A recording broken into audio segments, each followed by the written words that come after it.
எழுவாய பூக்களையே எரடுத்தும் பார்க்கலையே ஆளால ஒஞ்சிருப்பு கொத்துதையா அச்சருந்த ராட்டினம் போல சுத்துதையா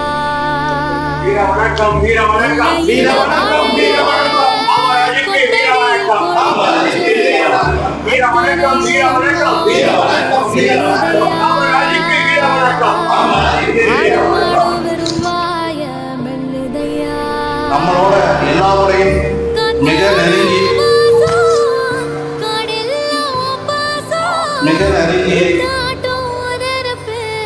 தொடர்பில் இருந்த தோழர் காமராஜ் அவர்களுக்கு படத்திறப்பு நிகழ்ச்சி நடைபெற்றுக் கொண்டிருக்கிறது.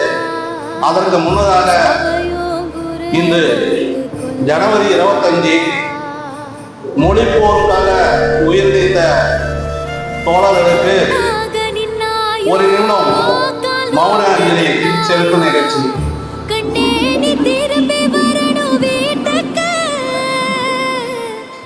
மல்லாந்து போனாலும் மண்ணோடு சாஞ்சாலும் ஐயா நீ பெருமை சாதி சனத்தக்க கலச்சம் பிள்ளை இல்லாம சரிஞ்சதுத்த நாட்சி நீயே எங்க ராசாவா களத்துக்கு தாயோட பாரோ மாசம் பத்தையா தாங்க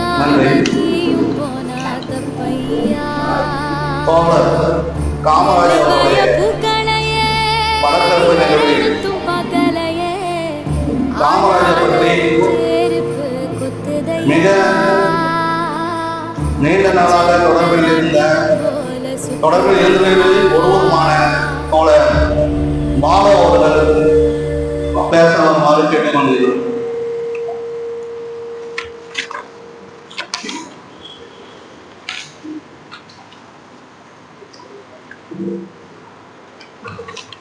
அனைவருக்கும் வணக்கம்.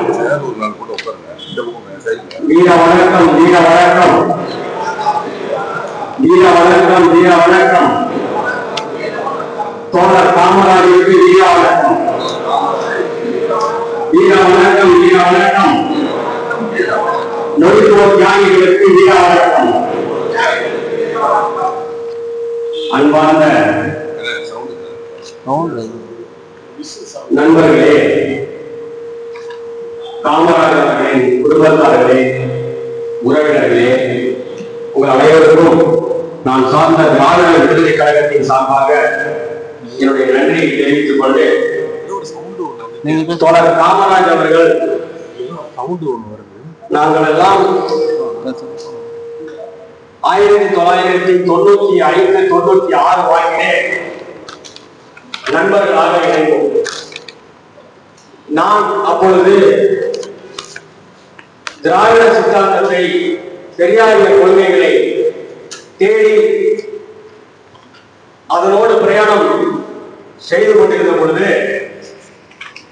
எங்கெங்கோ நாங்கெல்லாம் பல்வேறுபட்ட கருத்துக்களில் இருந்து ஒரு இடத்தில் கூடுகிறோம். அப்படி எங்களோடு கூடிய ஒரு உத்தரவாதம் தான் காமராஜ். அப்பொழுது அவர் சிங்கப்பூரில் இருந்து வேலை செய்துவிட்டு இந்த ஊருக்கு வந்திருந்தார். அவருடைய சிந்தனையிலும் பெரியாரிய கொள்கைகள் இருக்கிறது. அதை போன்று எங்களுடைய நண்பர்கள் நாங்கள் எல்லாம் ஒரு 20 பேர் அந்த பெரியாரிய கொள்கைகள் ஒவ்வொருத்தருடைய கருத்தியலிலும் வந்து எங்கெங்கோ இருந்து நாங்கெல்லாம் ஒரு இடத்தில் சேருகிறோம். அப்படி சேர்ந்து இன்றைக்கு 32 ஆண்டுகள் எங்களோடு பயணித்த காமராஜ் நம்மை எல்லாம் இன்று விட்டுவிட்டு இயற்கை எய்தியது, அதுவும் இந்த சிறு வயதிலேயே இயற்கை எய்தியது நமக்கு மிகவும் வருத்தமாக இருக்கிறது. காமராஜரை பற்றி சொல்ல வேண்டும் என்று சொன்னால், அவருடைய குடும்பத்திற்கு இணக்கமாக இருந்தாலோ இல்லையோ தெரியவில்லை. ஆனால் நம்மை போன்ற நண்பர்களை, தோழர்களை, எவ்வளவு தோழர்களை சம்பாதித்திருக்கிறார், எவ்வளவு தோழர்களோடு நட்பாக பழகியிருக்கிறார் என்று பார்க்கும் பொழுது மிகவும் வியப்பாக இருக்கிறது. நாம் எல்லாம் ஒரு சிறு கருத்தியலோடு இருக்கக்கூடிய தோழர்களோடு ஒன்றி போவோம். மற்றபடி அதிகமான தொடர்புகளை ஏற்படுத்திக் கொள்ள மாட்டோம். ஆனால் காமராஜ் அவர்கள் எல்லா தரப்பு கொள்கைவாதிகளோடும் நண்பர்களோடும் அவருடைய கருத்தியலோடும் சென்று பழகி எளிதில் பழகக்கூடிய ஒரு தன்மை வாய்ந்தவர். அப்படிப்பட்ட காமராஜ் இந்த வயதில் இறந்திருக்க கூடாது. என்ன காரணமோ அவருடைய உடல்நிலையை சரியாக கவனிக்காததினால் இந்த இழப்பு நமக்கு ஏற்பட்டிருக்கிறது. இந்த இழப்பு என்பது அவருடைய குடும்பத்திற்கு மட்டுமல்ல, இங்க இருக்கக்கூடிய அவருடைய உற்ற நண்பர்கள் அனைவருக்கும் அவருடைய மரணம் ஒரு இழப்பு தான். அவருடைய குடும்பத்திற்கு ஆறுதல் சொல்லி காமராஜருடைய நினைவுகளோடு நம்முடைய வருங்காலங்களை கடந்து செல்வோம் என்று கூறி வாய்ப்புக்கு நன்றி பாராட்டி விடைபெறுகிறேன். நன்றி, வணக்கம். அனைவருக்கும் வணக்கம். தோழர் காமராஜ் கூட தோழர் சொன்ன மாதிரி நான் ரொம்ப நெருங்கி ரொம்ப காலமாக பழக்கம்லாம் இல்லை. ஆனால் நான் பத்திரிகை துறையில் வேலை செஞ்சுட்டு இருக்கும்போது இந்த மாதிரி இலக்கிய கூட்டங்களில், பொது உடைமை கூட்டம், பெரியாரிய தமிழ் தேசிய கூட்டங்களில் எல்லா இடத்துலையும் புத்தகங்கள் இருக்கிற அந்த கடைக்கு பின்னாடி ஒரு ஓரமாக நின்றுட்டு இருப்பாரு. அந்த இடத்துல நாங்களும் நின்றுட்டு இருப்போம். அப்போது அவர் கூட பேசுறதுக்கு பழகிறதுக்கு அவரை சும்மா பார்த்துட்டு இருப்போம். நானும் எங்கள் அண்ணன் விஜயண்ணா இருந்தார், அவரும் நாங்களும் அதில் நிறைய இவரை பற்றி பேசிகிட்டு இருந்திருக்கோம். இப்போ சமீபத்தில் ரொம்ப நெருக்கமாக என் கூட ஒரு டிராவல் பண்ண ஆரம்பித்தார். ரொம்ப ஒரு மனதுக்கு நெருக்கமான ஒரு தோழராக உணர ஆரம்பித்தோம். சுதர்சன் அவர் என் கூட ரொம்ப நெருக்கமான ஒரு பழக்கத்தை அவருக்கும் எனக்குமான ஒரு உறவை ஒரு நல்ல ஒரு இடத்துக்கு கொண்டு வந்துட்டு இருந்தார். அதுக்குள்ளே இப்படி ஒரு இழப்பு அப்படிங்கிறது தாங்கிக்கவே முடியல. ரொம்ப முயற்சி பண்ணி அவரோட அந்த இறுதி நிகழ்வுல கலந்துக்கணும் அப்படின்னு நினச்சி கூட நான் முயற்சி பண்ணிட்டு இருந்தோம். ஆனால் வர முடியாமல் போச்சு. அவர் ஃபேஸ்புக்கில் ஆடிஎக்ஸ்ன்னு ஒரு இது வச்சிருப்பாரு. ஆடிஎக்ஸ்ன்னு எதுக்கு வச்சிருக்காருன்னு தெரியல. அந்த ஆடிஎக்ஸ் பாம் மாதிரி வெடிச்சுக்கிட்டே இருப்பார். அவர் அப்படி ஒரு பார்க்குற ஒரு 10 நிமிஷத்துல அவர் ஒவ்வொரு வார்த்தையும் அப்படி ஒரு வெடி மாதிரி ஒன்று இருக்கும். ரொம்ப சாதாரணமாக ரொம்ப எளிய அப்படி ஒரு புறக்கணிக்கப்பட்ட ஒரு மனிதர் மாதிரி அப்படி அங்கே இருந்துகிட்டு இருந்தாலும் அவரோட ஒவ்வொரு வார்த்தைக்கு பின்னாலையும் இந்த மக்களுக்கான இந்த மக்களுக்கான கோரிக்கைகளை யாருக்கிட்டையாவது சொல்லி நம்ம எதையாவது ஒன்று நடந்துராதா அப்படிங்கிற மாதிரி பார்த்துக்கிட்டு இருக்கிற ஒரு தோழர். நீங்களாம் சினிமாவில் வந்துடணும் தோழர். நான் நிறைய பேர் மேலே நம்பிக்கை வச்சிருந்தேன். அந்த நம்பிக்கையெல்லாம் காப்பாற்றுற மாதிரியான படங்களே வர்றதில்லை. நீங்க எடுக்கும்போது இது நல்லா இருக்கும்னு சொல்லி எப்போ பார்த்தாலும் சினிமாவை பற்றி என்கிட்ட பேசிட்டே இருப்பாரு. படத்தை பற்றி இவ்வளவு படங்கள் நானும் அவரும் இப்போ இந்த போன வருஷத்துல மட்டும் நானும் அவரும் ஒரு 3-4 படம் சேர்ந்து பார்த்தோம். அந்த படத்தை பார்த்துட்டு தியேட்டர்ல உட்காந்து அடுத்த ஷோ வர்ற வரைக்கும் எங்ககிட்ட பேசிட்டு இருப்பாரு. ஒரு சினிமாவை பற்றின உரையாடல் இருந்துகிட்டே இருக்கும். அந்த உரையாடல் அப்படியே ரொம்ப சீக்கிரமா அப்படியே முடிஞ்சு போச்சு அப்படிங்கிற ஒரு வேதனை ஒரு பக்கம் இருந்தாலும், நம்ம இங்க இருக்கிற எல்லாருமே தோழர்கள் தான். ஒவ்வொருத்தரும் ஒவ்வொரு இயக்கத்தில் வெவ்வேறு இயக்கத்துல இருந்தாலும் நமக்கு ஒண்ணுன்னா நம்ம எல்லாரும், நம்ம தோழர்களுக்கு ஒண்ணுன்னா எல்லாரும் சேர்ந்து நம்ம துணையா இருப்போம் அப்படிங்கிற மாதிரியான தோழர்கள் தான் எல்லாரும் இருக்கோம். தோழர் காமராஜோட குடும்பத்தை கூட்டு இந்த நினைவை பகிர்ந்துக்கிறதுக்கான ஒரு கூட்டமா மட்டும் இது இல்லாம, நாங்க எல்லாரும் இத்தனை உறவுகள் நாங்க உங்க கூட இருக்கிறோம் அப்படிங்கறத உறுதிப்படுத்துறதுக்கான ஒரு கூட்டமாவும் நாங்க எப்பவும் உங்க கூட துணையா இருப்போம் அப்படின்னு சொல்லிக்கிட்டு இந்த வாய்ப்புக்கு நன்றி கொடுத்த தோழர்களுக்கு நன்றி தெரிவிச்சுக்கிறேன். நன்றி.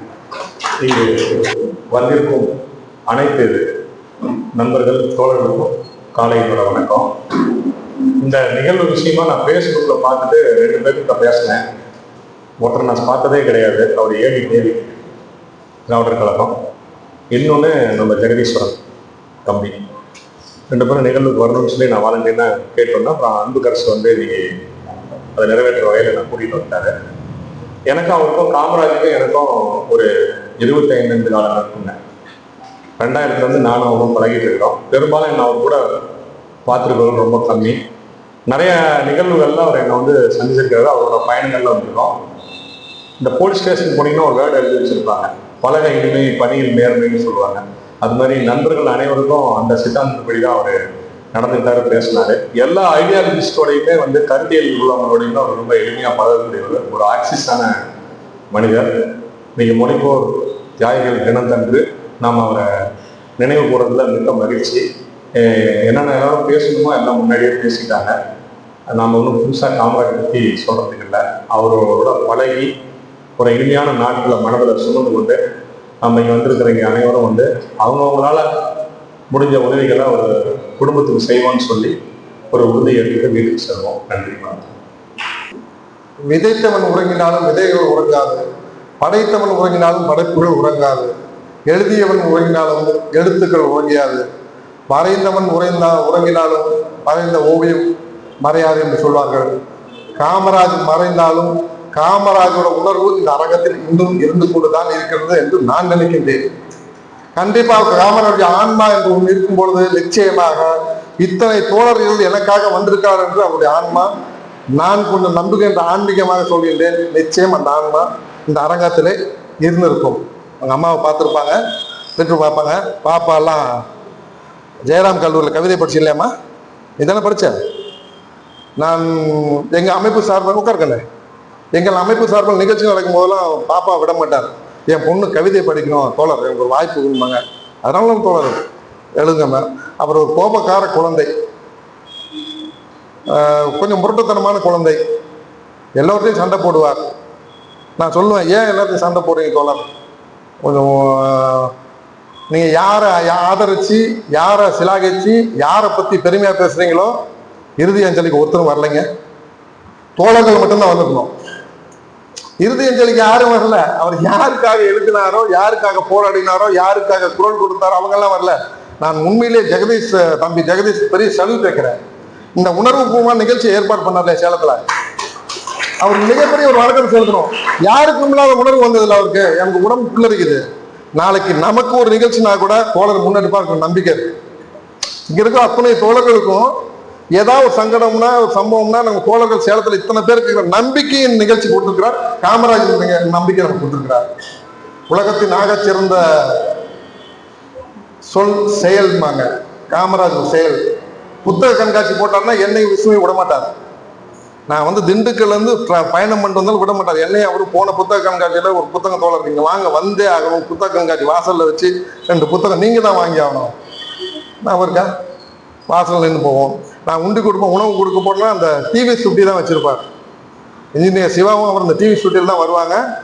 உணர்வோடு இருப்பார். தோழர்னு கூப்பிடுவார், சில நேரங்கள் அண்ணன் கூப்பிடுவார். என்னை பற்றி யாராவது முகநூல தப்பா எழுதுனா முதல்ல குரல் சேலத்தில் காமராஜ் தான் வரும். சும்மா இருக்க மாட்டார், பேசுவார். என்னுடைய தொப்புள் கொடி உறவும்பார். அவர் இறந்த தகவல் எனக்கு ஆசிரியர் முத்துக்குமார் தான் ஃபோன் பண்ணி சொன்னார். உடற்பயிற்சி ஆசிரியர் முத்துக்குமார் தான் கேரளாவிலேருந்து ஃபோன் பண்ணி சொன்னார், இந்த மாதிரி காமராஜுக்கு ஆச்சுன்னு. நான் ஜிஹெச்சுக்கு போனேன். நானும் மூசா பாயும் கவுன்சிலரும் இருந்தோம். சகோதரி ஹாஸ்பிட்டலில் இருந்தாங்க. ஐசியூ வார்டுக்கு போனோம். ஒருவேளை காமராஜ் நினைவோடு உயிரோடு இருந்தால் தோழர் ஒன்றும் இல்லை வாங்க வீட்டுக்கு கூட்டு போகலான்னு ஒரு நப்பாசையில் தான் முதல் மாடி ஐசியூக்கு போனோம். அந்த பெட்டில் உயிரற்ற தோழர், அந்த பெட்டில் உயிரற்ற தோழர் காமராஜ் வாயை பழந்துட்டு இருந்தார். ஒன்றும் சொல்கிறதுக்கு இல்லை. அவர் கோகுலம் ஸ்பெஷாலிட்டியில் ஆஞ்சியோ பண்ணப்பே கொஞ்சம் ப்ராப்பர் ட்ரீட்மெண்ட் எடுத்திருந்தாருன்னா இன்னும் இருந்திருக்கலாம். இந்த சமூகத்துக்கு ஒரு ஆர்டிஎஸ்ங்கிற வார்த்தையில் சமூகத்துக்கு பல விஷயங்கள் சொல்லியிருந்தார். அவருடைய புகழ் ஓங்கட்டும், காமராஜோட நினைவு நம்மோட இருக்கட்டும். அன்பு சகோதரர் ஜெகதீஷோட அனுமதியோடு இந்த கூட்டத்தில் மார்ச் 1ஆம் தேதி தகவல் அறியும் உரிமை சட்டம் பற்றிய ஒரு பயிற்சி முகாமும், இந்த நில ஆவணங்கள் குறித்த ஒரு பயிற்சி முகாமும் தம்பி ஹக்கீமும் தம்பி பரஞ்சோதி பாண்டியன் அவர்களும் நல்வினை விஸ்வராஜ் வழக்கறிஞர் வச்சு இதே அரங்கத்தில் ஒரு பயிற்சி முகாம் ஒரு நாள் முழுக்க நடத்துகிறோம்.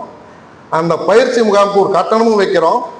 அந்த பயிற்சி முகாமில் வருகின்ற தொகை முழுக்க முழுக்க தோழர் காமராஜனுடைய குடும்பத்திற்காக கொடுப்பதற்காக முடிவு செஞ்சு மார்ச் 1ஆம் தேதி ஒரு முழு நாள் பயிற்சி வகுப்பு. அதில் எவ்வளோ தொகை வந்தாலும் சரி, ஹக்கி வேண்டே சொன்னார், ஆனால் அந்த குறிப்பிட்ட ஒரு தொகை என்ற சொன்னார், அந்த தொகையாக அவங்க குடும்பத்துக்கு கொடுக்கணும்ன்ட்டு. அந்த நிகழ்ச்சிக்கு தோழர்கள் வாங்க. காமராஜனுடைய புகழ் ஓங்கட்டும், தோழர்களுடைய ஒற்றுமை ஓங்கட்டும். மீண்டும் தம்பி ஜெகதீஷ்க்கு என்னுடைய நன்றி. அனைவருக்கும் வணக்கம். காமராஜ் ஒரு ஆர்டிஐ நிகழ்ச்சியில் ஒரு விளம்பரத்தை பார்த்து நான் கூப்பிட்டேன். நம்ம அக்கிமன்னோட வகுப்பு சேலத்தில் ஒரு 6-7 வருஷம் இருக்கும். பயிற்சிக்கு வரேன் அப்படின்னேன். சென்னையிலேருந்து எதுக்கு தோழர் அவ்வளோ தூரம் வரீங்க, வராதிங்க அப்படின்னு சொன்னார். அது உங்களுக்கு எதுக்கு, நான் வரேன் வந்து பார்க்குறேன்னா அன்னைக்கு அறிமுகமாச்சு.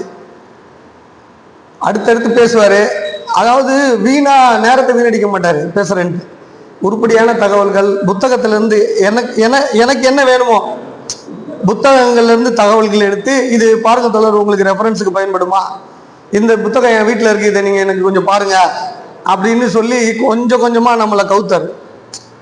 அட்டென்ஷன் கொடுக்க மாட்டேன் தெரியுமில்ல, நம்ம வேற எங்கேயோ ஓடிக்கிட்டே இருப்போம் நம்மளாம். அப்போ அவர் ஸ்லோவாக அப்புறம் அவரை நேசிக்க ஆரம்பித்து சேலம் வந்து அவரை பார்க்காம இல்லை. கடைசியாக ஒரு வாரத்திற்கு முன்னாடி, அவர் ஜீவதிசை அடைவதற்கு ஒரு வாரம் 10 நாளுக்கு முன்னாடி திருவண்ணாமலை மாவட்ட ஆட்சியர் ராஜேந்திரன் அவர்களை சந்திப்பதற்கு நான் நேரம் வாங்கியிருக்கேன், நீங்கள் வரணும், என்ன நேரம் வாங்கியிருக்கேன், நான் மீட் பண்ணி என்ன பிரயோஜனம், அவர் ஒரு எழுத்தாளர், நீங்களும் வந்து எழுதுறீங்க, வந்து பேசுங்க அப்படின்னு வற்புறுத்தி சொல்லவோ, அதுக்கப்புறம் வந்துட்டு அதுக்கப்புறம் வந்து அந்த புத்தகத்தை எடுத்து கொடுங்கண்ணா. நான் வந்து அவருக்கு இங்கே சேலத்தில் இந்த பழைய நூலகத்தில் பழைய புத்தக கடையில் போய், இது ஒரு பழைய சேலம் தாசில்தார், நான் நிலம் சம்பந்தப்பட்டு தான் எழுதிக்கிட்டு இருக்கேன். சேலம் தாசில்தார் வச்சிருக்கிற புத்தகம் பழைய புத்தக கடையிலேருந்து எடுத்து, இதை நீங்கள் வச்சுக்கங்க, நான் உங்களுக்காக தேடி எடுத்து வச்சிருக்கிறேன் அப்படின்னு சொல்லிட்டாரு. அண்ணா இது ரொம்ப கிடைக்காத புத்தகம், கிடைச்சிருக்கு, எனக்கு ரொம்ப பயனுள்ளதாக இருக்கு அப்படின்னு சொன்னேன். இப்போ இது அந்த டேபிள்லேயே வச்சுட்டு ஒரு 4 நாள் இருக்கும். அவர் இறந்துட்டாருன்னு இந்த புத்தகம் தான் பார்க்குறேன். அது என் டேபிளில் இருக்கிற வேலையில் ஒரு நினைவு மாதிரி கொடுத்துட்டு போன மாதிரி ஆகிப்போச்சு. தோழர்களுக்கு ஒன்று சொல்லுவேன், அவரை நான் நல்லா புரிஞ்சுக்கிட்டேன். அவரால் மாறி வர முடியல. அதாவது பல ஐடியாலஜியில் இருக்கலாம், இங்கே எல்லாரும் பல கொள்கையில் இருக்கலாம், எல்லாமே ஒன்று தான். என்னன்னா, இந்த நாட்டின் சொத்தை, இந்த நாட்டின் வளத்தை, இந்த நாட்டில் இருக்கிற ரிசோர்ஸை அனைத்து மக்களும் எப்படி பங்கு போட்டுக்கிறது, அது நிலமா இருக்கட்டும், வேலை வாய்ப்பா இருக்கட்டும், படிப்பா இருக்கட்டும். இப்போ என்ன, நீங்க எல்லாரும் ஒரு ஐடியாலஜி எதுக்கு பேசுறீங்க, ஒரு இயக்கவாதியா எதுக்கு இருக்கீங்கன்னா, நாட்டில் இருக்கிற வளங்களை பங்கு போட்டு கொண்டு வர்றது தான். அனைத்து மக்களுக்கும் அனைத்துமே வேணும் அப்படின்றது தான். காமராஜ் அதை வீட்டுக்கும் கொண்டு வரணுன்றத மறந்துடுறாரு. என்னது, அங்க எல்லாரும் நம்ம சண்டை போடுறோம், எல்லாமே பொதுவாகணும், எல்லாமே சரியாகணும் அப்படின்னு நம்ம சொல்றோம். நம்ம தோழர்கள் காமராஜை போல இன்னும் நிறைய தோழர்கள் இருக்காங்க. ரேட்டுகளை சொல்ல வருது, அவர்களுக்கு ஆல்ரெடி இன்ஸ்டால் ஆயிடுது. என்னன்னா, சமூகத்தில் அனைத்தும் சமமா இருக்கணும், பங்கு பிரிக்கப்படணும், நிலத்துல பங்கு பிரிக்கணும், வேலை வாய்ப்புல பங்கு பிரிக்கணும், மேல இருக்கிற உயர் பதவிகளில் பங்கு பிரிக்கணும், அது எல்லாருமே வச்சுக்கிட்டு இருக்காங்க. அப்படி அதை தான் ஐடியாலஜி, எல்லா ஐடியாலஜியும் பேசுது.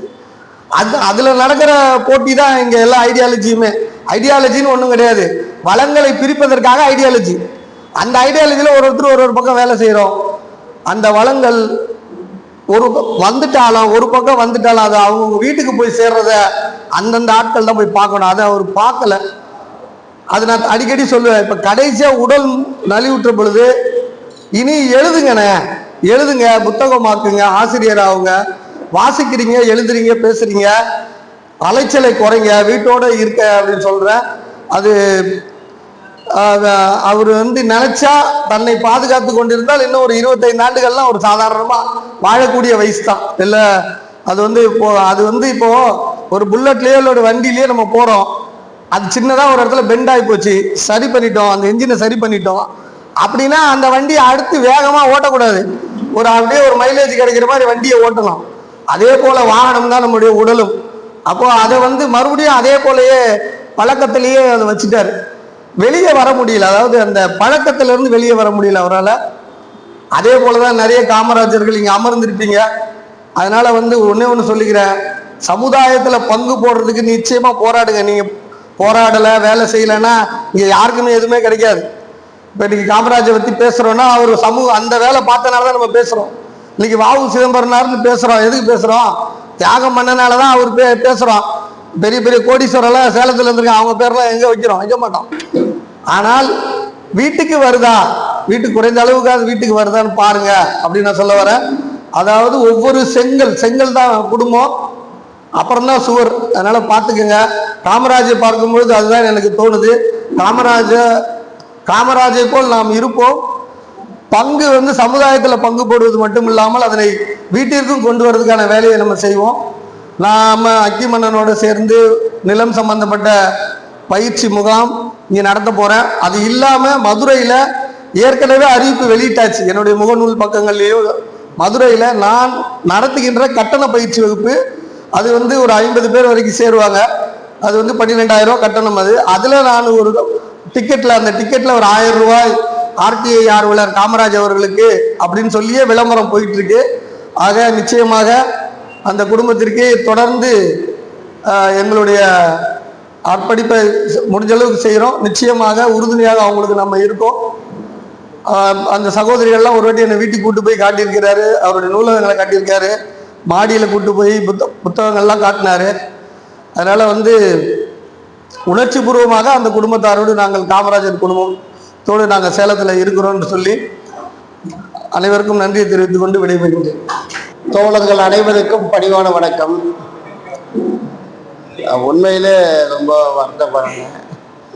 அதாவது பல்வேறு நிகழ்ச்சியில் வந்து பேசுறது நமக்கு சகஜமாக இருந்தாலும் கூட எனக்கு காமராஜருடைய இறப்பு சம்பந்தமாக இறப்பு நடந்த பிறகு நடக்கிற இந்த நினைவேந்தல் நிகழ்ச்சியில் என்ன பேசுறதுன்னு தெரியல. நானும் வக்கீலாக இருக்கேன். பல பேர்த்துக்காக நான் வந்து கோர்ட்டில் வாதாடுறேன்.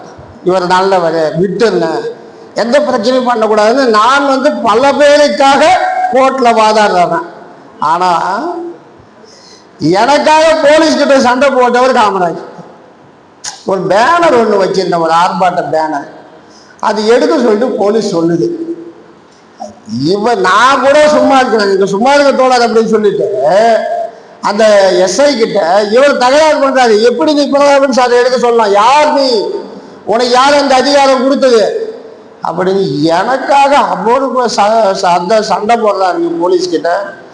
எனக்கு உண்மையிலே நான் ரொம்ப ரொம்ப நன்றி கடன் பட்டிருக்கேங்க. அது மட்டும் இல்லை, எங்கள் ஏரியாவில் தகராறு நடக்குது சகஜங்க. கும்பலாக காட்டு மிராண்டிங்க தானே, நாங்கள் கும்பலாக வந்து சண்டை போட்டுக்குவாங்க. அப்படி போட்டுட்டு இருக்கும்போது என்கிட்ட வந்து சொல்லும்போது ஓயா எல்லாம் சரியா போயிடும் போய் அப்படின்னு நான் வந்துட்டேன். ஆனால் இவர் என்ன செய்கிறாரு, என்ன சண்டை நடக்குது நாம போய் சரி பண்ணலான்னு இப்படின்னா அது ஒரு மோசமான கும்பல். காட்டு மிராண்டி பசங்க சட்டி சேரெல்லாம் எடுத்துக்கிட்டு சண்டை போடுவாங்க. அது மாதிரி கோஷ்டி. இவர் போய் என்ன பண்ணாருன்னா நம்ம இருமான்னு ஒரு 10 நிமிஷத்துல இவர் என்ன பேசினாருன்னு தெரியலங்க, அமைதியா போயிட்டாங்க சார் அவங்கெல்லாம். அப்ப என்ன சொன்னா, உண்மையிலேயே அவருடைய இழப்பு நமக்கு மட்டும் இல்லை, இந்த சமுதாயத்துக்கு இழப்பு. ஒட்டுமொத்தமாக இந்த சமுதாயமே காமராஜ் என்கின்ற RDS காமராஜ் என்கின்ற ஒரு நபரை இழந்திருக்கிறது. உண்மையிலே ரொம்ப வேதனைப்படுறது. அவர் சொன்னதுமே முத அஷ்டானிக்கு ரொம்ப சங்கடப்பட்டவன் என் மாவன் முகிலன். என் கூட நிறைய நேரம் ஸ்பெண்ட் பண்ணியிருப்பார். எங்கள் குடும்பத்தில் சின்ன குழந்தைன்னு பெரியவங்களை வரைக்கும் அவரை தெரியும். அவரும் எங்களோட தொடர்பு. நல்ல மனிதர். அது எப்படின்னு சொல்ல, மனித உரிமை மீறல் சம்பந்தமான உடனே அவருக்கு பத்திக்கிட்டு எரியுது. தகவல் உரிமை சட்டம் சம்பந்தமா சொன்னா பேசிக்கிட்டே இருப்பார். இலக்கியமா தெரியும், திராவிடமா தெரியும், மார்க்சியமா தெரியும், எல்லாமே தெரிஞ்சவங்க. ஆனா அவர் தன் உடலை பத்தி சரியா கவனிச்சுக்கிட்டீங்க. அவரை இழந்து இருக்கிற அவங்க அப்பாவுக்கு அவங்க அம்மாவுக்கு என்ன சொல்றோம்னா, தயவு செஞ்சு காமராஜர் காலமாயிட்டாருன்னு நினைச்சுக்காதீங்க, நாங்கள் எல்லாமே உங்க பிள்ளைங்க தான். அப்படிதான் நீங்க நினைக்கணும். அவங்க அக்கா தங்கச்சி நாங்கள் உங்க சகோதரர். அவங்க பொண்ணுங்களுக்கு என்ன சொல்றாங்க, காமராஜ் குழந்தைக்கு நாங்கள்லாம் உங்களுக்கு வந்து தாய் மாமா மாதிரி நாங்கள் எல்லாமே எல்லாம் சந்தோஷமா இருங்க. அவங்க மனைவிக்கு என்ன சொல்றாங்க, நாங்கள்லாம் உங்க உடன் பிறந்த சகோதரர்கள் மாதிரி நீங்க இருக்கணும். காமராஜ் சாவுல நம்மளோடு இருக்கிறாரு. அவரோடு இருந்த பல்வேறு வகையான அம்சங்கள் எங்ககிட்ட ஒட்டிக்கிச்சு. அதனால வந்து நாங்க உயிரோடு இருக்கிற வரைக்கும் உங்க காமராஜ் உயிரோடு இருக்கிறாருங்கிற நினைவு உங்களுக்கு இருக்கணும்னா உங்க பெற்றோரை கேட்டுக்கிட்டு வாய்ப்புக்கு நன்றி கூறி முடிச்சுக்கிறேன். அங்கே வணக்கம். அருமை தோழர் காமராஜர் அவர்களுடைய மறைவை ஒட்டி அவருடைய நினைவை போற்றும் விதமாக இங்கே நாம் எல்லாம் தோழர்கள் ஒன்றிணைந்து அவரோடு நமக்கு இருந்த அனுபவங்களை பரிமாறிக்கொண்டிருக்கின்றோம். அவரோடு இணைந்து அவருடைய நினைவை பரிமாறுவதற்கு இங்கே வந்திருக்கக்கூடிய அந்த நோட்டீஸ்ல போட்டிருக்க அந்த கலவையை வைத்தே அவர் எத்துணை மனிதர்களோடு எத்தனைப்பட்ட கருத்தியலோடு அவர்களுக்கு பழக்கம் இருக்கின்றது. இஸ்லாமிய அமைப்புகளோடு, கம்யூனிஸ்ட் அமைப்புகளோடு, திமுக அதிமுகவோடு. என்னோடு தொலைபேசியில் பேசும் பொழுது சில பாஜக காரர்களோடு நான் பேசுவேன். பேசி அவரோடு அவங்கள தனிச்சு விட்டுட்டா அவங்கள எப்படி நம்ம இங்கிட்டு கூட்டிட்டு வர முடியும்? அவங்கள தனிச்சு விட்டா போயிடுவாங்கல்ல தனியா. அதனால நம்ம கருத்தை அவர்களுக்கு சொல்றதுக்காக நான் அவங்கள்ட்ட பேசுவேன் தோழர் என்று சொல்வார். அவர் சொல்லுவது என்று அடிக்கடி அவர் பதிவு செய்கின்ற ஒரு வார்த்தை என்பது, தோழர் நான் பண்ணி மாறி எல்லா இடத்துலையும் வாய் வைப்பேன். இது சில தோழர்களுக்கு இப்போ உங்க மூலையில கூட அது ஓடலாம், உங்கள்கிட்ட அதை சொல்லியிருக்கலாம். ஏன்னா அவர் அதை சொல்லுவார் அடிக்கடி. ஆனா நீங்க இந்த ஆர்டிஐ வேலையில மட்டும் இருங்க, நீங்க மாத்தி வந்துடாதீங்க, நீங்க ஒரே இதுல நீங்க இருங்க. ஆனா நான் இப்படி இருப்பேன் அப்படின்னு சொல்லிக்கிட்டே இருப்பாரு. என்ன இவர் இப்படி சொல்லிக்கிட்டே இருக்காரு அப்படின்னு சொல்லிட்டு இன்னைக்கு பார்க்கின்ற பொழுது அந்த நினைவேந்தலுக்கு அனுபவத்தை பகிர வந்திருக்கக்கூடிய தோழருடைய பட்டியலிலே அனைத்து கருத்தியலோடு இருக்கக்கூடியவரோடு அவர் பயணித்திருப்பது தெரிகின்றது. இங்க பேசியவர்களிலே நான் தான் அனுபவம் குறைவு, தூரம் அதிகமான இடத்துல இருந்து வந்திருக்கேன், மதுரையில இருந்து. எல்லாரும் 20 வருடம் 25 வருடம் தெரிஞ்சிருக்குன்னு சொன்னீங்க. எனக்கு 2015 இருந்து தான் காமராஜ் அவர்கள் பழக்கமாக மாறினார். பழக்கமாக மாறிய பிறகு இந்த ஆர்டிஐ பயிற்சியை நீங்கள் தென் மாவட்டங்களிலே நடத்தி கொண்டிருக்கிறீங்க, வாங்க நம்ம சேலத்துல நடத்துவோம் அப்படின்னு சொல்லி இங்க அருகில் இருக்கக்கூடிய வீரராகவாச்சாரியார் நூலக மாடியில முதல் நிகழ்ச்சியை ஏற்பாடு செஞ்சு, இந்த சேலத்தில் புதிய பேருந்து நிலையத்தில் நான் இறங்குகின்ற பொழுது அவர் என்னை அழைத்து செல்ல வந்த வாகனம் அந்த டிவிஎஸ் 50 அந்த வாகனத்துல தான் என்னை கூட்டிட்டு இங்கிருந்து அங்க நம்ம கோட்டை பக்கத்துல ஒரு இதுல என்னை தங்க வச்சிருந்தாரு. அப்புறம் ஃப்ரெண்ட்ஸ் மகாலில் கிளாஸ் போட்டோம். நிறைய இடங்கள் ஒரு 6-7 வகுப்புகள் போடும் பொழுது 2019 போட்ட வகுப்பு 18-19 போட்ட வகுப்புல தான் அருமை சகோதரர் பரஞ்சோதி பாண்டியன் என்கின்ற ஒருவர் எனக்கு அறிமுகமாவதற்கான காரணமாகவே அவர் இருந்தார். அவர் இறந்து விட்டார். இப்பொழுது எனக்கும் பரஞ்சோதிக்குமான நட்பு உயிரோடு இருக்கிறது. பரஞ்சோதி பாண்டியன் ஒரு எழுத்தாளர். எப்படி பாருங்க, ஒரு சமூகத்தில் நான் மதுரையில பிறந்தவன், சேலத்திலே பிறந்த காமராஜ் என்னுடைய செய்திகளை மதுரையிலே அறிந்து என்னை அழைத்து சேலத்திலே வகுப்பு நடத்துகிறார். அந்த வகுப்புக்கு சென்னையிலிருந்து பரஞ்சோதி வருகிறார். பரஞ்சோதியும் நானும் நண்பர்களாக மாறுகின்றோம். நண்பராக மாறிய பிறகு பரஞ்சோதி ஒரு எழுத்தாளர். அவர் சொல்கிறார், நீங்கள் ஊருக்கு சென்று பயிற்சி வகுப்பு நடத்துவதை விட நீங்களும் கூட ஒரு ஆர்டிஐ குறித்த ஒரு புத்தகத்தை எழுதி அதை வெளியீடு செய்து அந்த வெளியீட்டை மூலமாக நிறைய பேருக்கு இதை கொண்டு போகலாம்னு என்னை தூண்டுறாரு. நான் ஒரு புத்தகத்தை எழுதி 2022 ரிலீஸ் பண்றேன். அப்ப நான் உங்களாலதான் தோழர், இவர் எனக்கு பழக்கம், இவர் சொல்லிதான் ரிலீஸ் பண்றோம், வாங்க மதுரைக்கு நான் வரல, நீங்க கவலைப்படாதீங்க, உங்க புஸ்தகத்தினுடைய அறிமுக விழாவை நான் சேலத்திலே நடத்துகிறேன் என்று அருமை அண்ணன் அருளண்ணன் தலைமையில இங்கே ஃப்ரெண்ட்ஸ் மகால்ல நம்ம புத்தகத்தை இங்கே அறிமுகப்படுத்தினார். நான் மதுரைக்கு வரமாட்டேன், உங்களை இங்கே வர வச்சு அந்த புத்தகத்தை இங்கே அறிமுகப்படுத்துறேன்னு அறிமுகப்படுத்தினார். எப்படி பாருங்க. அப்புறம் நம்முடைய அந்த புஸ்தகம் என்பது 2022 இருந்து இன்று வரை என்னுடைய வாழ்வாதாரமாகவே மாறிவிட்டது. 15,000 காப்பி வித்து இன்னைக்கு அந்த காசை வச்சே நான் வாழ்ற மாதிரி ஆயிடுச்சு. எப்படி இந்த கனெக்டிவிட்டியை நீங்க பாருங்க. சேலத்தில் பிறந்து மதுரையிலிருந்து அழைத்து சென்னையில் ஒருவரை இணைத்து அவர் இந்த சிந்தனையை எனக்கு விதைத்து நான் அதை செயல்படுத்தி அந்த செயல் என்னுடைய வாழ்வாதாரமாக மாறி இருக்கு என்றால் அதனுடைய அடி காரணமாக காமராஜ் அவர்கள் இருந்திருக்கிறார். நாங்கள் மதுரைக்காரங்க, எங்களுக்கு காமராஜ்னோடனே விருதுநகர் காமராஜ் தான் ஞாபகம் வரும்.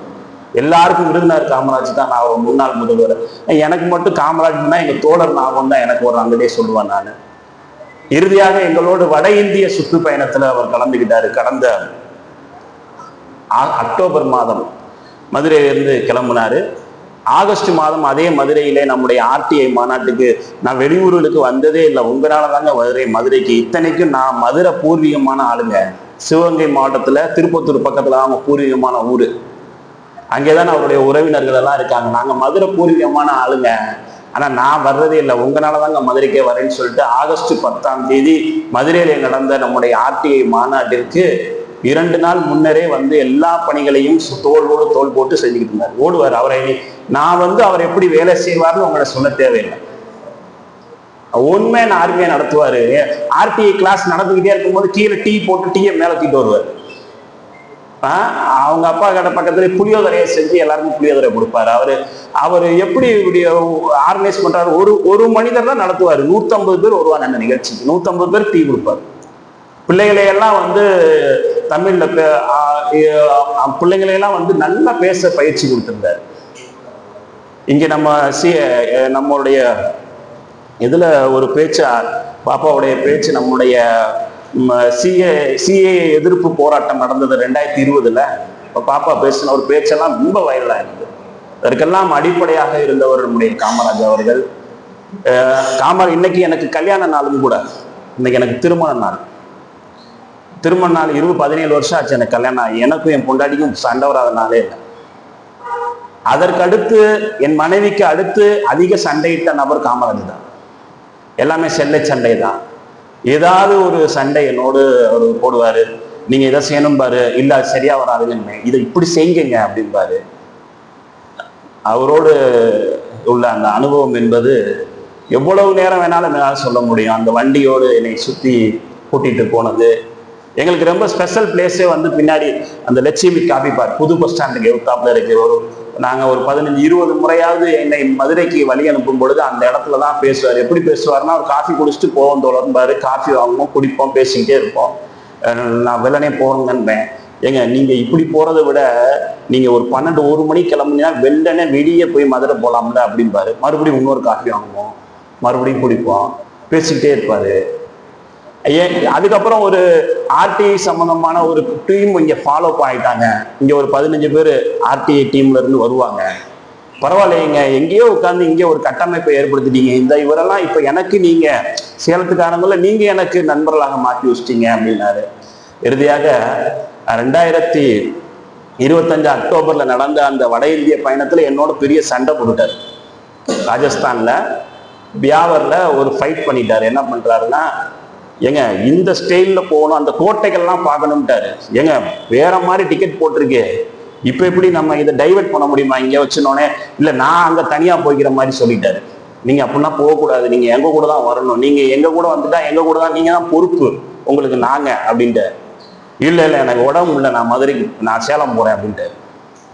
சேலம் போங்க அப்படி, சேலத்துக்கு தான் போகணும் அப்படின்னோடனே போகவே இல்லை. அவரா தனியா வட இந்தியத்துல ஒரு 7 நாள் அவர் ஸ்டைல்ல சுத்தி பார்த்துட்டு அதையெல்லாம் முகநூல்ல பதிவு செஞ்சுட்டு ஆக்ரால எங்க கூட சேர்றாரு 17ஆம் தேதி.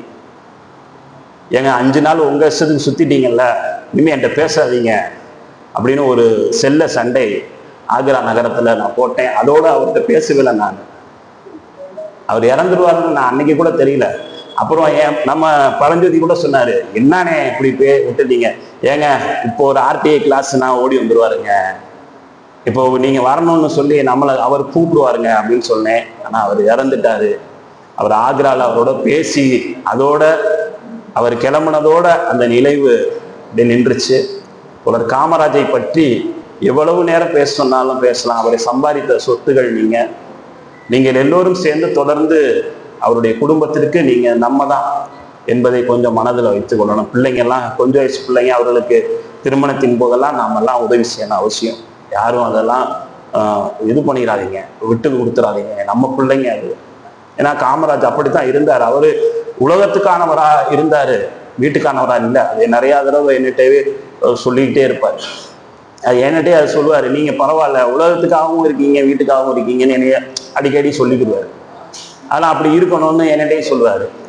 நான் மாறணும்னு நினைக்கிறேன், மாற முடியலைங்கன்றாரு. அப்படியே இருந்தாரு. ஆகவே அவருடைய குடும்பத்தையும் நம்ம பார்க்கணும். வரக்கூடிய மார்ச் 1ஆம் தேதி இதே அரங்கத்துல நம்முடைய பரஞ்சோதி பாண்டியன் அவர்களுடைய நிகழ்ச்சியின் வழியாக வரக்கூடிய அந்த நிதியை நாம் அவருடைய குடும்பத்துக்கு நாம் அளிக்க இருக்கிறோம். அந்த நிகழ்ச்சிக்கும் நீங்க எல்லோரும் வரணும் அப்படிங்கிறதையும் கேட்டுக்கிறேன். வரக்கூடிய மார்ச் 1ஆம் தேதி பூபதி அண்ணன் அந்த நிகழ்வு பொறுப்பை ஏற்றிட்டு போயிருக்காரு. ஆகவே அன்னைக்கு நம்ம ஆர்டிஐ ஆர்வலர் இயக்கத்தினுடைய நிதியை நம்ம அன்னைக்கு அளிக்கலாம். இன்னைக்கு நம்ம இங்கே வருந்திருப்பவரை பெற்றோர் நிதியை அளிக்கலாம். இதோடு நம்முடைய இது முடிஞ்சிருச்சுன்னு மட்டும் யாரும் விட்டுற வேணாம். அது அவங்க 2 பேரும் நம்ம பிள்ளைங்க. அவங்க திருமணத்திற்காக இருக்கட்டும், கல்விக்காக இருக்கட்டும், இன்னும் பிற தேவைகளுக்காக இருக்கட்டும், ஏதேனும் ஒரு அவங்க கேட்கிற நிலையில யாருமே இருக்க மாட்டாங்க. நம்ம தான் தேடி போய் செய்யணும். ஏன்னா அப்படி தேடி போய் செய்யுங்க அப்படிங்கிறதே இந்த நேரத்தில் நான் அன்போடு கேட்டுக்கொள்கின்றேன். இந்த நிகழ்விற்கு நீங்கள் எல்லோரும் வந்தது உண்மையிலே காமராஜ் அவர் நம்ம பூபதி என்ன சொன்ன மாதிரி இந்த இடத்துல அவர் சுற்றி கொண்டே இருந்தால் நமக்காக வந்திருக்காரு. சுற்றி கொண்டே இருந்தாலும் இருந்திருப்பாரு. ஆனா ரொம்ப கோவப்பட்டிருப்பாரு அந்த நிகழ்ச்சிக்கு. 10 மணின்னு சொல்லிட்டு 12 மணிக்கு ஆரம்பிக்கிறாங்க அப்படின்னு. அப்படிதான் அவரு 10னா 10:30க்கு ஆரம்பிக்கணும் தொலை அப்படிங்கிறதா. ஏன்னா நான் அவரோட 10 நிகழ்ச்சி நடத்தினாலு ஒரு 10 நிமிஷம் 1/4 மணி நேரம் 1/2 மணி நேரம் தொலை, அதுக்கு மேல அவன் நம்ம நடத்தணும் அப்படின்பாரு. ஒரு ஸ்டைலான ரொம்ப மகிழ்ச்சி. அவருடைய நினைவுகளே எனக்கு ரொம்ப மகிழ்ச்சியை தருது. ஆனா அவர் விட்டுட்டு போன காரியங்கள் நம்ம அதை தொடர வேண்டும் என்ற நமக்கு கடமையை தருகிறது. அந்த கடமையோடு நாம் இன்னும் ஒற்றுமையோடு இந்த சேலத்திலும், இந்த தமிழகத்திலும், இந்த தேசத்திலும், இந்த உலகத்திலும் நாம் பயணிப்போம் என்று சொல்லி விடைபெறுகிறேன்.